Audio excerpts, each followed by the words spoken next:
రాజస్థాన్లో అత్యంత దారుణమైన ఘోరమైన ఘటన జరిగింది. పెళ్లి కావట్లేదని చెప్పి 4 మహిళలు 16 రోజుల శిశువుని నరబలి ఇచ్చేశారు. సాధారణంగా రాజస్థాన్లో మనం ఇలాంటి వార్తల్ని తరచుగా వింటూ ఉంటాం కదా. శిశు హత్యలు కానీ, క్షుద్ర పూజలు కానీ, మంత్రతంత్రాలకు సంబంధించిన వార్తలు కానీ.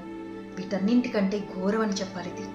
ఆ చంపింది కూడా ఎవరో కాదు, సాక్షాత్ ఆ శిశువుకు పిన్నులవుతారు వరుసకి. అంటే తల్లికి సొంత చెల్లెళ్ళన్నమాట.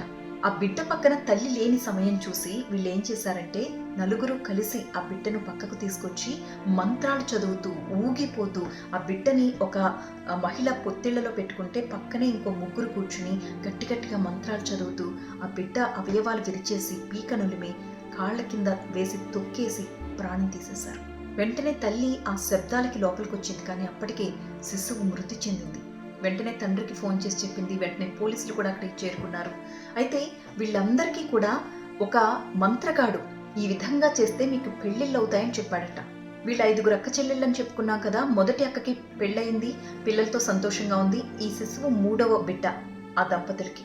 అక్క సంతోషంగా ఉంది, మాకెందుకు పెళ్లిళ్ళు అవ్వట్లేదు అని అక్కని చూసి ఈర్ష్యపడ్డ వాళ్ళు ఒక మంత్రగాడిని సంప్రదించారు. క్షుద్ర పూజలు చేయాలని చెప్పాడు, మంత్రాలు చదవాలి, ఒక శిశువును బలివ్వాలి, మీ జీవితం బాగుంటుంది అని నమ్మబలికి వాళ్లతో ఈ పని చేయించాడు.